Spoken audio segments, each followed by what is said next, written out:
Hello guys, hope you all are welcome to my channel. आज मैं आपके लिए क्लास 12 की बिजनेस स्टडीज़ का एक बहुत इंपॉर्टेंट टॉपिक लेके आई हूँ, जो है टाइप्स ऑफ प्लान्स। अगर आपको मेरी वीडियो पसंद है तो please like, comment, share and subscribe ज़रूर करिएगा। आप प्लीज़ वीडियो को बिल्कुल भी मिस मत करिएगा, पूरा एंड तक देखिएगा, तभी आप लोगों को अच्छे से समझ में आएगा। स्टार्ट करने से पहले एक बार देख लेते हैं कि हम क्या क्या पढ़ चुके थे। हमने कॉन्सेप्ट ऑफ प्लानिंग पढ़ा था, प्रोसेस ऑफ प्लानिंग पढ़ा था, फीचर्स, इंपॉर्टेंस एंड लिमिटेशंस पढ़ी थी प्लानिंग की। अगर आप लोगों ने ये टॉपिक मिस कर दिए हैं तो प्लीज़ जाके पहले वाली वीडियो देख लीजिए, मैंने इसकी लिंक डिस्क्रिप्शन में दे रखी है। उसके बाद आके वाली वीडियो देखिएगा, क्योंकि पहले कॉन्सेप्ट क्लियर होना बहुत ज़रूरी है, तभी आप लोगों को अच्छे से समझ आएगा। चलिए फिर हम स्टार्ट करते हैं। आज का हमारा टॉपिक है टाइप्स ऑफ प्लान्स। हमने पढ़ा था कि प्लानिंग में हम क्या करते हैं, प्लान बनाते हैं। अब वो प्लान भी एक तरीके के नहीं होते हैं, बहुत तरीके के प्लान होते हैं। आज हम उसी को समझेंगे कि किस किस तरीके के प्लान होते हैं और वो क्या क्या होते हैं। चलिए, to achieve the specific result, किसी भी स्पेसिफिक रिज़ल्ट को अचीव करने के लिए a particular course of action is prepared. हम एक पर्टिकुलर कोर्स ऑफ एक्शन बनाते हैं, मतलब कि हमें ये काम करना है, हम ये डिसाइड करते हैं टू मीट द कमिटमेंट्स, कि हमने जो कमिटमेंट करी है, चाहे वो हमने अपने खुद से करी हो, हमारे एम्प्लॉयज़ से करी हो, या हमारे सामने बैठी वाली पार्टी से करी हो, उनको, जिससे कि हम अच्छे से पूरा कर सकें। The plan is a document that is outline to meet the objective. Plan एक ऐसा डॉक्यूमेंट है जो हमें बताता है कि हमें अपने ऑब्जेक्टिव को किस तरीके से पूरा करना है। The number of plans is prepared for different organisational goals. अब एक ऑर्गेनाइजेशन है, उसका एक तो चलिए मेन ऑब्जेक्टिव हो गया, पर उस ऑब्जेक्टिव को भी पूरा करने के लिए हमें डिफरेंट गोल बनाने पड़ते हैं, जो कि हमारे कुछ तो शॉर्ट टर्म गोल्स होते हैं, कुछ हमारे लॉन्ग टर्म गोल्स होते हैं। तो उन छोटे छोटे गोल्स को पूरा करने के लिए हमें अलग अलग प्लान बनाने पड़ते हैं, ठीक है। Various derivative plans are made which are all bound together under the single plan. अब ये जो छोटे छोटे प्लान होते हैं, उन सबको हम एक साथ मिलकर जब उन प्लान्स का यूज़ करते हैं, तब हमारी प्लानिंग अच्छी होती है, तब हमारा ऑब्जेक्टिव जो है वो पूरा होता है। फॉर एग्ज़ाम्पल के लिए ले लेते हैं, to start a new factory. हमें एक नई फैक्ट्री स्टार्ट करनी है। You need to prepare the different plan for the different task. अब नई फैक्ट्री को स्टार्ट करने के लिए हमें क्या क्या करना पड़ेगा, हमें उसका एडवर्टीज़मेंट भी करना पड़ेगा कि लोगों तक पहुँचे, तो कि हमारा कोई प्रोडक्ट बन रहा है, हमारी कोई नई फैक्ट्री में एक नया प्रोडक्ट लॉन्च हो रहा है ना। उसके लिए हमें अलग प्लान बनाना पड़ेगा। एम्प्लॉयमेंट जनरेट करने के लिए या एम्प्लॉयज़ को हमें इकट्ठा करने के लिए एक अलग प्लान बनाना पड़ेगा। उनसे वर्क अच्छे से करवाने के लिए एक अलग प्लान बनाना पड़ेगा। और जब हमारे इस तरीके के सारे प्लान अच्छे से पूरे होंगे, तभी हमारी प्लानिंग अच्छी होगी और तभी हम अपना ऑब्जेक्टिव अच्छे से पूरा कर पाएंगे। देखिए, टाइप्स ऑफ प्लान्स में क्या क्या आता है, policy, procedure, method, rule, programme, budget, objective, strategy. इसको सबको हम अलग से अच्छे से एक एक पॉइंट करके पढ़ेंगे। चलिए आगे चलते हैं। अब देखिए, plan can be classified into two categories. जो हमारे प्लान हैं वो हम दो कैटेगरी में क्लासीफाई करते हैं। एक होता है स्टैंडिंग प्लान और दूसरा होता है सिंगल यूज़ प्लान। अब पहले पढ़ते हैं स्टैंडिंग प्लान क्या है। These plans are made for long term use. जिन प्लान्स को हम बनाते हैं लॉन्ग टर्म यूज़ के लिए, these plans are made for the actions that are recurring in nature. ये वो वाले प्लान्स हैं जो कि उन कामों के लिए बनाए जाते हैं जो बार बार रिपीट होते हैं। रिक्वरिंग इन नेचर मतलब जो काम बार बार रिपीट होते हैं, उनके लिए जो हम प्लान बनाते हैं वो होते हैं standing plan. It is a kind of guideline of action that need to be followed from time to time. ये एक गाइडलाइन कह सकते हैं हम, कि हमें किस तरीके से काम करना है, उसकी गाइडलाइन है जो कि फॉलो करनी होती है टाइम टू टाइम, मतलब समय के अनुसार बार बार फॉलो करनी होती है। यानी कि हमने एक बार फॉलो कर ली, फिर हमने बिल्कुल छोड़ दिया, दोबारा फॉलो नहीं करा। इसको हमें टाइम टू टाइम नीड होती है फॉलो करने की। These plans include objective. In plan में क्या क्या आता है, objective, policy, procedure, method, strategies and rules, ठीक है। इन सब को मैंने भी आपको बताया, हम एक एक करके अच्छे से पढ़ेंगे। These plans are used over and over again. इन प्लान को हम बार बार यूज़ करते हैं and can be altered with organisation need. अब हमने एक बार प्लान बना लिया, अब ये हमने कह दिया स्टैंडिंग प्लान है कि अब यही चलेगा, लेकिन ऐसा नहीं है। इन प्लानों में हम अल्ट्रेशन कर सकते हैं। टाइम टू टाइम हमारे बिज़नेस इन्वायरमेंट के हिसाब से, बिज़नेस नीड्स के हिसाब से इसको हम चेंज कर सकते हैं, इसमें थोड़ा सा चेंज ला सकते हैं। इसका एग्जाम्पल क्या है, बिज़नेस प्लान की जो पूरा बिज़नेस का एक प्लान चल रहा है वो वैसे ही चलता रहेगा, बस हाँ थोड़े इन्वायरमेंट से रिलेटेड हमारा बिज़नेस को जो नीड होगी उस हिसाब से हम इसमें थोड़े थोड़े चेंजेस टाइम टू टाइम लाते रहेंगे। अब इट इंक्लूड्स, ये हमने पढ़ लिया, policy, procedure, methods and rules. चलिए आगे चलते हैं। अब आया हमारा single use plan. Single use plan क्या है? Single use plans are known as specific plan since their objective is to solve a particular problem. अब हमारी कोई एक हमारी ऑर्गेनाइजेशन चल रही थी, उसमें एक कोई पर्टिकुलर प्रॉब्लम आ गई, अब हमें उसी का सॉल्यूशन ढूंढना है सिर्फ, तो हम उसी के लिए एक अलग से प्लान बनाएंगे जिससे कि उस टाइम हमारी वो प्रॉब्लम सॉल्व हो जाए। तो अब हम इस वाले प्लान का यूज़ बार बार तो नहीं करेंगे ना, एक बार हमारा ऑब्जेक्टिव पूरा हो जाएगा तो बस हम इस प्लान को साइड में रख देंगे। These plans are formulated to handle a non-repetitive and unique problem. In plan का यूज़ हम कब करते हैं? जबकि हमारी कोई एक अलग सी प्रॉब्लम निकल कर आती है जो हमारी ऑर्गेनाइजेशन में बार बार रिपीट नहीं होती, बट हाँ इस टाइम वो प्रॉब्लम हमारे पास आ जाती है, तो उसको हैंडल करने के लिए हम एक प्लान बनाते हैं जो होता है single use plan. Such single use plan can not be use repeatedly, इसको हम बार बार यूज़ नहीं कर सकते, since they become useless after they have achieve their objective. एक बार अगर हम अपना ऑब्जेक्टिव पूरा कर लेते हैं तो उसके बाद ये हमारे लिए वाला प्लान यूजलेस हो जाता है। इसमें क्या क्या आता है? Budget, programme and project. इसको भी अभी हम अच्छे से पढ़ेंगे सबको।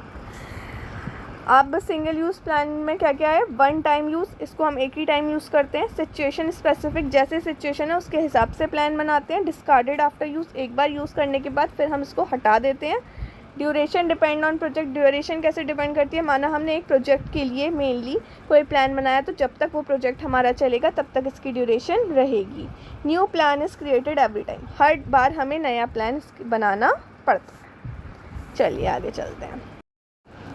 चलिए अब हम टाइप्स ऑफ प्लान पढ़ेंगे, साथ ही साथ ये भी देखते चलेंगे कि इसमें से कौन सा हमारा सिंगल यूज़ प्लान में आ रहा है, कौन सा हमारा स्टैंडिंग प्लान में आ रहा है। ठीक है, तो फर्स्ट है हमारा ऑब्जेक्टिव, ये दोनों में से किसी में ही नहीं आता, ये तो ऑब्जेक्टिव है जो हमने सेट किया है ना।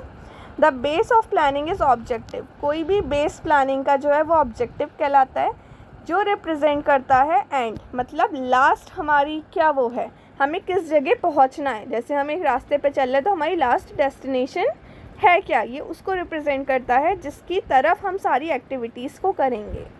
Objective are the goal, objective क्या होते हैं? गोल्स होते हैं, एम्स होते हैं और पर्पस होते हैं जो ऑर्गेनाइजेशन चाहती है अचीव करना कुछ टाइम में। ये किसने कहा है? मैकफार्लैंड ने कहा है। ये डेफिनेशन किसने दी है? मैकफार्लैंड ने। एग्जाम्पल क्या है? To increase sale revenue by 10%, हम चाहते हैं कि हमें जो सेल से पैसे मिल रहे हैं वो 10% इंक्रीज़ हो जाएं, ये हमारा ऑब्जेक्टिव हो गया। अब इस ऑब्जेक्टिव को पूरा करने के लिए तो हम बाकी प्लान्स बनाएंगे, तो ये क्या हो गया? हमारा बेस ऑफ प्लानिंग। सेकंड हमारा आया रूल्स। रूल्स क्या है? Rules are special actions need to be follow strictly by the management. Rules कुछ स्पेशल एक्शंस हैं जो कि फॉलो करने होते हैं स्ट्रिक्टली मैनेजमेंट के द्वारा। मतलब जैसे कि आप लोग स्कूल जाते हो, है ना, तो वहाँ पे क्या रूल्स होते हैं कि हमें स्कूल यूनिफॉर्म में जाना है। अब अगर हम उसको पूरा नहीं करेंगे तो हमें वहाँ पे क्या मिलती है? पनिशमेंट मिलती है, स्ट्रिक्टनेस शो होती है ना उन रूल्स को पूरा करने के लिए, तो वो होते हैं हमारे रूल्स। ऐसे ही कुछ रूल्स हमारे ऑर्गेनाइजेशन में भी होते हैं। A rule require that a specific and denied action with respect to a situation, किसी सिचुएशन के हिसाब से जो एक एक्शन लिया जाता है स्पेसिफिक, उसको हम रूल कहते हैं। जैसे एग्जाम्पल है इसका, नो स्मोकिंग इन प्रीमिसेस। कुछ ऑर्गेनाइजेशन ये रख देती हैं कि हमारा जो वर्किंग एरिया है उसके अंदर कोई स्मोकिंग नहीं करेगा, तो ये क्या हो गया? एक रूल हो गया। इसको तोड़ने पर पेनल्टी भी लगा देती है वो उसकी इच्छा है कि वो उसके प्रति किस तरीके से स्ट्रिक्टनेस शो कर रही है, क्या ऐसा वो कर रही है कि सब लोग इस रूल को फॉलो करें। नेक्स्ट हमारा आता है प्रोसीजर। प्रोसीजर क्या है? It is a sequence of steps that need to be followed by management for achieving future goals. अब जो मैनेजमेंट है वो किसी गोल को पूरा करने के लिए कुछ स्टेप्स लेता है एक सीक्वेंस में, कि ये वाला पहले हम ये काम करेंगे, उसके बाद हम ये काम करेंगे। तो उन सारे स्टेप्स को हम क्या कहते हैं? प्रोसीजर, कि काम इस तरीके से हो रहा है। They specify the series of activity that need to be perform, ये स्पेसिफाई करते हैं कि कौन कौन सी एक्टिविटीज़ होनी है एक पर्टिकुलर गोल को पूरा करने के लिए। प्रोसीजर प्रिस्क्राइब द मैनर और method through which work is to be perform. Procedure क्या होता है? वो मैनर बताता है कि किस तरीके से, किस मेथड से वर्क को हमें पूरा करना है। ये किसने बोला है? एलन ने बोला है। Example, the procedure to be followed for school admission. इसका एग्जाम्पल हो गया एक प्रोसीजर जो स्कूल एडमिशन के लिए फॉलो किया जाता है। क्या होता है? पहले हमें फॉर्म फिल करना पड़ेगा, फिर हमें टेस्ट देना पड़ेगा, फिर हमारा रिजल्ट आएगा, उसके बाद एडमिशन होगा। ऐसी कुछ प्रोसीजर फॉलो होता है ना, मेरे को एग्जैक्ट नहीं पता, बट हाँ ऐसे ही कुछ होता है। ठीक है, एक मिनट, हमने ये तो देखा ही नहीं, रूल्स किस में आ रहा है हमारा? रूल्स आ रहा है हमारा स्टैंडिंग प्लान, मतलब जिसको हम बार बार यूज़ कर सकते हैं। रूल्स एक थोड़ी ना है कि हमने इतनी देर के लिए रूल बना दिया, भैया बस एक दिन के लिए रूल बनाइए। नहीं, रूल तो हमारा बन गया तो वो लॉन्ग टाइम चलता है। हाँ, उसमें हम थोड़े से वो कर सकते हैं, चेंजेस कर सकते हैं, बट रूल तो हमारा एक ही बार बनता है पूरी ऑर्गेनाइजेशन के लिए, काफ़ी टाइम के लिए ना। चलिए, नेक्स्ट प्रोसीजर्स हमारा किस में आया? ये भी स्टैंडिंग प्लान में आया, क्योंकि ये तो एक हमारा पूरा ऑब्जेक्टिव को पूरा करने के लिए जो हम स्टेप्स ले रहे हैं उसके लिए है ना, तो ये भी हमारा स्टैंडिंग प्लान है। मतलब ये भी बात टाइम टू, ये नहीं कि एक बार यूज़ कर हम इसको फेंक देते हैं। नेक्स्ट आया प्रोग्राम्स। प्रोग्राम्स क्या है? It is the combination of goals का, पॉलिसीज़ का, प्रोसीजर्स का और रूल्स का जो कॉम्बिनेशन होता है उसे पूरा हम प्रोग्राम कहते हैं। जब ये सारी चीज़ें मिलकर काम करती हैं तो हम कहते हैं अरे हमारा ये वाला प्रोग्राम चल रहा है। ठीक है, प्रोग्राम एक मिक्सचर है प्रोसीजर का, पॉलिसी का, रूल्स का, असाइंड वर्क्स का और element necessary for operating the group of activities smoothly. और जो चीज़ें हमारी ग्रुप एक्टिविटी को स्मूथली चलाने के लिए ज़रूरी हैं, उन सब का जो मिक्सचर है वो कहलाता है प्रोग्राम। ये किसने बोला है? कून्ज़ो डोनेल। ठीक है, इसका एग्जाम्पल है किसी प्रोडक्ट का डेवलपमेंट। हमें किसी प्रोडक्ट का अगर डेवलपमेंट करना है तो उसके लिए हमें गोल्स भी सेट करने पड़ेंगे, कुछ पॉलिसीज़ भी बनानी पड़ेंगी, कुछ प्रोसीजर्स भी बनाने पड़ेंगे और कुछ रूल्स भी बनाने पड़ेंगे। तो इन सब का जो मिक्सचर है वो हमारा क्या कहलाएगा? प्रोग्राम्स। ये किस में आता है? ये आता है सिंगल यूज़ प्लान में, क्योंकि हमने क्या कहा? Development of a product. एक प्रोडक्ट को डेवलप करने के लिए हमने एक प्रोग्राम बनाया है, मतलब ये सिर्फ उतने ही टाइम चलेगा जितने टाइम हम एक प्रोडक्ट को डेवलप कर रहे हैं, उतने टाइम का ये एक प्रोग्राम होगा। उसके बाद हमें प्रोग्राम को इसको बिल्कुल हटा देना पड़ेगा और दूसरा प्रोग्राम बनाना पड़ेगा नई चीज़ के लिए। ठीक है, तो ये काय में आता है? हमारा सिंगल यूज़ प्लान में आता है। चलिए आगे चलते हैं। नेक्स्ट आया हमारा बजट। बजट क्या है? It is the monetary expression for the business plan that needs to be follow in future. Monetary expression मतलब पैसों के हिसाब से जो हम किसी प्लान को पूरा करने के लिए हमें किस तरीके से पैसे खर्च करने हैं, कौन से काम में कितने पैसे लगाने हैं, उस सब का जो हम प्लानिंग करते हैं वो होता है हमारा बजट। बजट की मदद से हम कॉस्ट को कंट्रोल में रख सकते हैं, वरना तो हमने अगर हमने कोई बजट बनाया ही नहीं तो हम बस खर्च करे चले जा रहे हैं, पता लगेगा कि इतना तो हमें उससे फ़ायदा नहीं होगा ऑब्जेक्टिव पूरा करने से जितना कि हमारा पैसा उसमें खर्च हो जाएगा, क्योंकि हमें पता ही नहीं हमें कौन से प्लान के लिए, कौन सी एक्टिविटी के लिए कितना खर्च करना है। तो उसके लिए जो बजट बनाया जाता है वो, ये क्या होता है? ये भी सिंगल यूज़ प्लान होता है, क्योंकि एक प्रोजेक्ट के लिए हम बजट बनाते हैं। ऐसा नहीं है कि हम लाइफ टाइम के लिए एक ही बजट बना लेंगे, हमें एक ऑब्जेक्टिव पूरा करना है, उसके लिए हम एक बार में बजट तैयार करते हैं। तो बजट क्या है? एक फाइनेंशियल स्टेटमेंट और एक क्वांटिटेटिव स्टेटमेंट है जो कि कुछ टाइम के लिए बनाई जाती है। अब आया पॉलिसी। आपने सुना है कि ना, हमारी कंपनी की तो ये पॉलिसी है कि हम क्रेडिट सेल करते ही नहीं हैं, हम तो कैश टू कैश सेल करते हैं ओनली। सुना है? तो पॉलिसी क्या होती है? जो सारे लेवल ऑफ मैनेजमेंट के लिए बनाई जाती है, इसकी कुछ एक गाइडलाइंस होती हैं। ठीक है, पॉलिसी हमारी वर्बल भी हो सकती है, रिटन भी हो सकती है, मतलब ओरल भी हो सकती है और रिटन भी हो सकती है, जो कि हमें गाइड करती है, कुछ बाउंड्रीज सेट करती है, कुछ लिमिट सेट करती है कि इन लिमिट्स के बाहर हम काम नहीं करेंगे। तो नो क्रेडिट सेल क्या हो गई? हमारी लिमिट हो गई कि हम तो कैश में ही सेल करेंगे, हम क्रेडिट सेल बिल्कुल करेंगे ही नहीं। तो दीज आर पॉलिसीज़। नेक्स्ट आया स्ट्रेटेजी। स्ट्रेटेजी क्या होती है?